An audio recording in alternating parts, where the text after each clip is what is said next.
ഷാനവാസ് പറയുന്നത് എന്തുണ്ടെങ്കിലും എൻ്റെ നെഞ്ചത്തോട്ടാണ് ജിസയിൽ വെക്കുന്നത്. ഞാൻ എന്ത് ചെയ്തിട്ടാ? തക്കാളിക്കറി വെച്ചതും ചപ്പാത്തി കുഴച്ചതും പരിപ്പ് കറി വെച്ചതിൻ്റെ എല്ലാം പാത്രം അവിടെ തന്നെ വെച്ചേക്കാണ്. ജിസയിൽ കഴിയിട്ടില്ല.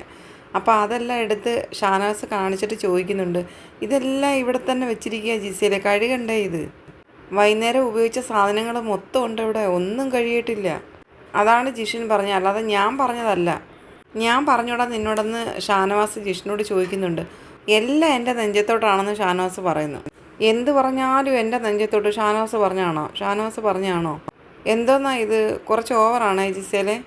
ഞാനും കഴുകി, ആര്യനാണ് മൊത്തവും കഴുകിയെന്ന് ജിസേൽ പറയുന്നുണ്ട്. ഞങ്ങൾ രണ്ടുപേരും കഴുകി, നിങ്ങൾക്ക് വിശ്വാസം വരുന്നില്ലെന്ന് ജിസേൽ പറയുന്നുണ്ട്. ഞാനത് കഴിവുമെന്ന് ജിസേൽ പറയുന്നുണ്ട്. അപ്പോൾ ഷാനവാസ് പറയാണ്, നിങ്ങൾ കഴുകണ്ട, നിങ്ങൾ കഴിയാലും കഴിയില്ലെങ്കിലും എനിക്ക് പ്രശ്നമില്ല, ഞാനല്ല പറഞ്ഞ്, ജിഷ്ണാണ് പറഞ്ഞത്. കള്ളത്തരം കാണിക്കരുത്, ചെയ്യേണ്ട ഡ്യൂട്ടി കറക്റ്റായിട്ട് ചെയ്യുക, നമ്മൾ ചെയ്യേണ്ട ഡ്യൂട്ടി നമ്മൾ ചെയ്തുകൊണ്ടേ ഇരിക്കണമെന്നും ഷാനവാസ് പറയുന്നുണ്ട് ജിസേലിനോട്. അക്ബർ അവിടേക്ക് വന്നപ്പോൾ അക്ബറിനോടും ചോദിക്കുകയാണ്, നമ്മൾ പാട്ട് പാടി പാടി പാത്രം കഴിയില്ലേ? ജിസേൽ ചോദിക്കുക. ഷാനവാസ് അക്ബറിനോട് പറയുന്നുണ്ട്, നമ്മൾ ചപ്പാത്തി പരത്തിയില്ലേ, അതുണ്ടവിടെ. പരിപ്പ് കറി വെച്ചില്ലേ, അതുണ്ടവിടെ. പത്തിരി ഉണ്ടാക്കിയത് 2 പലകമേലല്ലേ, അത് രണ്ടും അവിടെ ഉണ്ട്. പിന്നെ ഏത് പാത്രമാണ് ജിസേൽ കഴിയെന്ന് പറയുന്നത്? അക്ബർ പറയുന്നുണ്ട്, എന്താ ജിസേലെ ഇത്, പോയി പാത്രം കഴിവെന്ന്, കള്ളത്തരം കാണിക്കരുതെന്ന്.